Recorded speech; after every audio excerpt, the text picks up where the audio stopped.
Bible कहती है छुटकारा सिर्फ चाहने से, या मैं कितना दुखी हूं, या मुझे कितनी जरूरत है, इस चीज से कभी नहीं होता। हमें विश्वास के कदमों को उठाना पड़ता है, हमें व्यभिचार छोड़ना पड़ता है, हमें पाप छोड़ना पड़ता है, हमें बोना पड़ता है, हमें टाइथ निकालना पड़ता है, हमें ऑफरिंग्स को बोना पड़ता है, हमें परमेश्वर को अपनी जिंदगी समर्पित करनी पड़ती है, हमें अपनी जिंदगी से डर निकालना पड़ता है। बहुत सारी चीजें हैं जो छुटकारा मायने रख, जिससे छुटकारा आता है। वो छुटकारा किस तरह आएगा वो मायने रखती हैं चीजें। हालेलुया। कितने मेरी बात को समझ रहे हैं? मैं आपको अपना छुटकारा बता रहा हूं कि एक पास्टर के लिए मुझे मालूम है कितना मुश्किल होता है कि उसकी चर्च 7,000 क्रॉस कर जाए, लेकिन फिर भी उसके पास अपने चर्च के लिए जगह ना हो।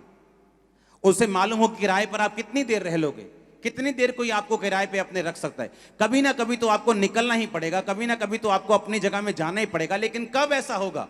हम सोचते हैं हम प्रार्थना करेंगे, प्रार्थना करते रहेंगे, 40 साल भी करते रहेंगे, लेकिन जब तक आप विश्वास के कदम नहीं उठाएंगे, जब तक आप बोएंगे नहीं, जब तक आप परमेश्वर के वचनों को मानेंगे नहीं, तब तक परमेश्वर आपकी लाइफ में काम नहीं करता। हालेलुया।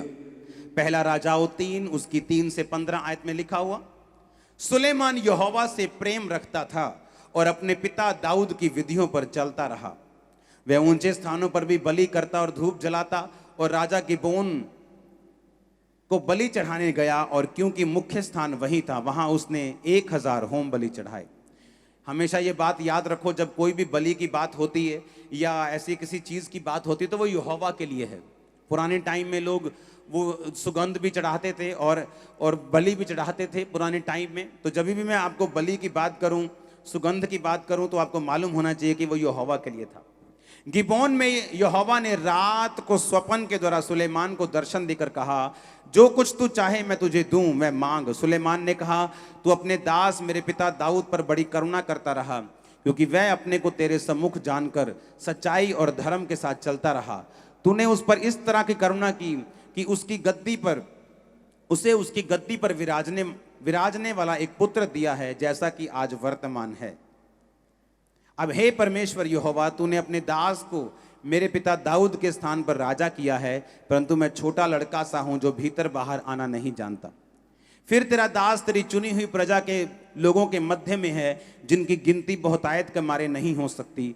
तू अपने दास को अपनी प्रजा का न्याय करने की, समझने की ऐसी शक्ति दे कि मैं भले बुरे को परख सकूं, क्योंकि ऐसा कौन है जो तेरी इतनी बड़ी प्रजा का न्याय कर सके। इस बात से प्रभु प्रसन्न हुआ कि सुलेमान ने ऐसा वरदान मांगा है। तब परमेश्वर ने उससे कहा, इसलिए कि तूने वरदान मांगा, ना तो दीर्घायु, ना धन, ना अपने शत्रुओं का नाश मांगा, परंतु समझने के विवेक का वरदान मांगा है। इसलिए सुन, मैं तेरे वचन के अनुसार करता हूं, तुझे बुद्धि विवेक से भरा हुआ मन देता हूं, यहां तक कि तेरे समान ना तो कोई पहले हुआ ना बाद में होगा। फिर जो तूने नहीं मांगा, धन और महिमा भी मैं तुझे यहां तक देता हूं कि तेरे जीवन भर कोई राजा तेरे तुल्य ना होगा। परंतु यदि तू अपने पिता दाऊद के समान मेरे मार्गों में चलता हुआ मेरी विधियों और आज्ञाओं को मानता रहेगा, तो मैं तेरी आयु को बढ़ाऊंगा। तब सुलेमान जाग उठा और देख कर कि यह सपना था। फिर वह यरूशलेम को गया और यहोवा की वाचा के संदूक के सामने खड़ा होकर होम बलि और मेल बलि चढ़ाए और अपने सब कर्मचारियों को भोज दिया। अब यहाँ पे बाइबल कहती है, जब सुलेमान राजा बना, उसे एक बात मालूम थी कि उसकी प्रजा बहुत बड़ी है, लेकिन उसके पास ऐसी बुद्धि नहीं जो अपनी प्रजा का न्याय कर सके। अब उसे छुटकारा चाहिए। बाइबल कहती, जब वो परमेश्वर के संदूक को लेके आ रहा था, उसने परमेश्वर के संदूक के सामने हजारों बलियों को चढ़ाया। जब भी आप अपनी जिंदगी से परमेश्वर के सामने कुछ ऐसा चढ़ाते हैं जो आपके लिए बहुत मायने रखता है। हन्ना ने अपना बेटा परमेश्वर को चढ़ा दिया, सेवा के लिए दे दिया। सुलेमान ने लिखा लाखों भेड़ों को कुर्बान कर दिया। पुराने टाइम में जो भेड़ें होती थी वो पैसों के बराबर थी। लोग आपकी वेल्थ को भेड़ों के, आपके गधों के, आपके घोड़ों के जो साइज था उसके हिसाब से आपको जांचते थे। बाइबल कहती है कि जब उसने वो दिया तो परमेश्वर ने उसको सपना दिया और परमेश्वर ने कहा, तू मुझसे क्या मांगता है? जब भी आप परमेश्वर को कुछ ऐसा देंगे जो आपके लिए कीमती है, परमेश्वर की स्पिरिट आपके लिए हिलेगी और वो आपसे बात करेगा। कुछ ऐसा जो मेरे लिए कीमती है, मैंने बहुत बार परमेश्वर को दिया है। जो मेरे लिए बहुत मायने रखता है, मैंने परमेश्वर को दिया है। लेकिन बाइबल कहती है जो छुटकारा परमेश्वर चाहता है तुम्हारा हो, उसके लिए परमेश्वर को तुम्हें वचन में लेके आना होगा और तुम्हारे अंदर फिर परमेश्वर डालता है, भाई साहब तू ऐसा कर, मेरे बेटे मेरी बेटी तू ऐसा कर, मेरे बेटे ये परमेश्वर को दे दे, मेरी बेटी ये परमेश्वर को दे दे। क्योंकि जो छुटकारा परमेश्वर देना चाहता है वो बिना इस प्रोसेस से निकले हुए परमेश्वर आपको नहीं दे सकता। क्योंकि वचन में लिखा हुआ है, जब तू बोएगा मैं तुझको हिलाकर डुलाकर, लेडीज आटा मांगते ने पड़ोसी से कई बार, भैन जी दइयो एक, हाँ साडा आटा मुक्का तुम देने वापस, वो ऐसे उठाती है आटा ऐसा करके देती है। परमेश्वर कहता है तूने तो ऐसे करके दिया है, जब मैं तुमको दूंगा तो मैं से दबा दबा कर दूंगा, मैं तुम्हें ज्यादा वापस करूंगा। हालेलुया। अगर परमेश्वर ने मुझको छुटकारा देना है, पहले वो मुझसे बात करता है कि तुझे ये काम करना है, तुझे इतनी प्रार्थना बढ़ानी है, तुझे पवित्रताई के लेवल को बढ़ाना है, तुझे ये काम करना है, तुझे इतना पैसा बोना है, तुझे ये अपनी ये चीज परमेश्वर को दे दे, ये वाली कार परमेश्वर को दे दे। बहुत बार मेरे साथ ऐसा हुआ। उससे क्या होता है कि जब मेरी एक कीमती चीज परमेश्वर को मैं चढ़ाता हूं, परमेश्वर देखता है कि हाँ इसके अंदर विश्वास है, और बाइबल कहती है वो छुटकारा जो परमेश्वर हमें देना चाहता है हमारी लाइफ के अंदर एंटर कर जाता है। और ये बिब्लिकल है, ये परमेश्वर का प्लान है, ये परमेश्वर की व्यवस्था है जो उसने हमारे लिए की है कि जितना छुटकारा परमेश्वर हमें देता है वो उसी व्यवस्था के बीच में देता है, उससे बाहर नहीं। अगर अमेरिका की सहूलतें चाहिए तो वहीं का ग्रीन कार्ड चलना चलेगा, अगर अगर अगर यूके की सहूलतें चाहिए तो वहीं का आपको परमानेंट रेजिडेंस चाहिए, अगर आपको जिस देश की आपको सहूलतें चाहिए उस देश का जो आपको चाहिए, आपको उस देश के रेजिडेंट होना पड़ेगा। उसी तरह अगर परमेश्वर का छुटकारा चाहिए तो आपको वचन के बीच से आना पड़ेगा और उस व्यवस्था से आना पड़ेगा जो परमेश्वर ने आपके लिए तैयार की है। कितने मेरी बातों को समझ रहे हैं? अब मैंने एक बात अपनी लाइफ में नोटिस की है, जितने लोगों की स्पिरिट बोने वाली होती, देने वाली होती, वो हमेशा दूसरे लोगों से जल्दी छुटकारा पाते हैं। मैंने नोटिस किया। कंजूस क्रिश्चियंस भी होते हैं, वो चर्च भी जाते हैं लेकिन कंजूस, किसी की हेल्प करनी हो कंजूस। आप इसकी स्पिरिट देखो, वो स्पिरिट कहां से ली इसने? वो स्पिरिट ली पहला इतिहास 29 उसकी 3 से 5 आयत, अपने बाप दाऊद से उसने वो स्पिरिट को हासिल किया था। दाऊद कहता फिर मेरा मन अपने परमेश्वर के भवन में लगा है, इस कारण जो मैंने पवित्र भवन के लिए इकट्ठा किया है उस सब से अधिक मैं अपना निज धन भी जो सोना चांदी के रूप में मेरे पास है अपने परमेश्वर के भवन के लिए दे देता हूं। अर्थात 3000 ओपीर के कार सोना, 7000 की कार ताई हुई चांदी मैं ये भवन के लिए दे देता हूं। पहला इतिहास 29 उसकी 3 से 4 और 5 आयत, 4 आयत को मैं दोबारा पढ़ूंगा। उसने कहा 3000 की कार सोना और 7000 की कार ताई हुई चांदी, 110 टन सोना 240 टन चांदी बनती है ये। हालेलुया। कितने टन सोना बनता है? एक 10 ग्राम सोना 50,000 के करीब है। हाँ, 1 किलो सोना 50 लाख का हो गया। इमेजिन करो 110 टन सोना। पर्सनल की बात कर रहा हूं, जो दाऊद का पर्सनल सोना था, जो दाऊद की पर्सनल चांदी थी। उसने कहा जो भवन के लिए मैंने इकट्ठा किया मैं वो तो देता ही हूं, लेकिन मैं अपना निज धन, जो मेरा निज धन है, जो मेरी पर्सनल प्रॉपर्टी है, जिस तरह आज जब इंग्लैंड की जो रानी जो प्रभु के पास चली गई, उसका जो निज धन है, इंग्लैंड का धन नहीं, इंग्लैंड के पास धन नहीं, जो उसका निज धन है वो भी बिलियन डॉलर्स में है। दाऊद का जो राजाओं का निज धन होता था, अपना धन, उसने कहा मैं अपना सारा निज धन, मैं सोना, मैं चांदी, क्योंकि मेरा मन परमेश्वर के भवन के साथ लगा हुआ है, मैं वो भी परमेश्वर के भवन को देता हूं। हुआ क्या?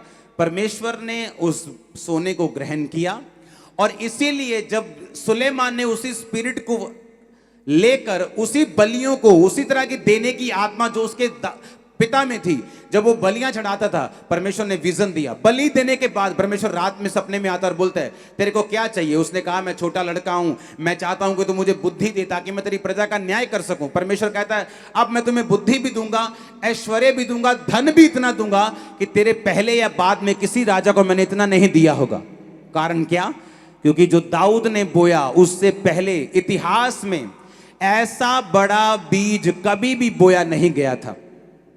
किसी ने भी इतना बड़ा बीज इतिहास में नहीं बोया था जो दाऊद ने बोया। जब दाऊद ने बोया, परमेश्वर ने कहा तू मुझे हरा नहीं सकता।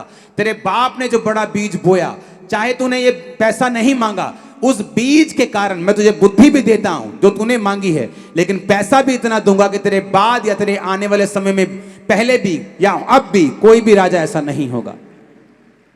हालेलुया। और बाइबल कहती है छुटकारा सुलेमान की जिंदगी में एंटर हुआ। तभी वो छुटकारा जब आया तो सुलेमान के अंदर इतनी बुद्धि थी कि लोग उससे मिलना चाहते थे। जब सुलेमान के अंदर बुद्धि ज्यादा हो गई तो लोग क्या करते थे, मैं आपको बताता हूं कैसा होता है। जब एक देश मजबूत हो जाता है तो दूसरे देश उसके साथ जुड़ने के लिए भेंटों को भेजते हैं कि भाई साहब हमारे देश का जो पीतल है बड़ा अच्छा होता है, हम चाहते हैं आपके साथ व्यापार करना, हम आपको बेस्ट पीतल देंगे। हमारे देश की टेक्नोलॉजी बड़ी अच्छी है, हम आपको बेस्ट टेक्नोलॉजी देना चाहते हैं। हमारे देश की गाय बैल बड़े अच्छे हैं, हम आपको वो देना चाहते हैं। जब सुलेमान के अंदर इतनी बुद्धि आ गई तो सारे देश के जो लोग थे उसके साथ काम करना चाहते थे, क्योंकि वो अपनी बुद्धि से अपने देश को, अपने लोगों को इस तरह से चलाता था कि लोगों के लिए वो एग्जाम्पल था। बाइबल कहती रानी, जब रानियां और राजे उसके पास आते थे तो वो बड़े हैरान होते थे उसके लोगों की पोशाक को देख के, उसके बैठना उठना, उसके राज करने का तरीका। और जब वो आते थे तो बहुत सी भेंट लेके आते थे। और जैसे ही जब सुलेमान के जीवन में बुद्धि एंटर की तो बहुत से देशों ने उसके साथ संधि करनी शुरू कर दी, बहुत से देशों ने उसके साथ व्यापार करना शुरू कर दिया। बाइबल बताती है कि सुलेमान घोड़ों का व्यापार भी करता था, अरब के घोड़े मंगवा के वो व्यापारियों को देता था। बाइबल कहती है कि इस धरती के नीचे ऐसी कोई चीज नहीं थी जिसकी नॉलेज सुलेमान को नहीं थी। परमेश्वर ने हर एक चीज के लिए उसकी बुद्धि को खोल दिया था। लेकिन उस छुटकारे की शुरुआत कहां से हुई? बोने से। समझ आ रही है कि नहीं? इमेजिन करो जो लोग नहीं बोते, इमेजिन करो वो क्या मिस करते हैं।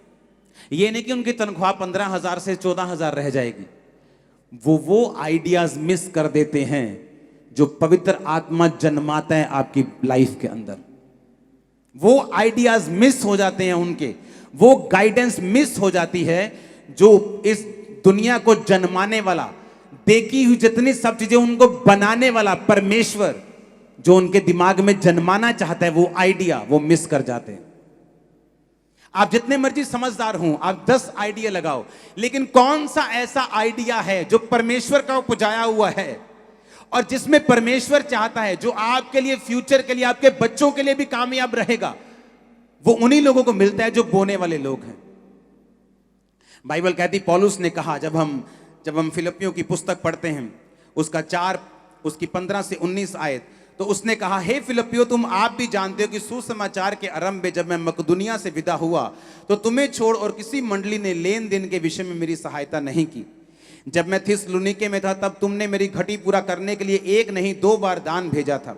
ये नहीं मैं दान चाहता हूं, परंतु ऐसा फल चाहता हूं जो तुम्हारे लाभ के लिए बढ़ता जाए।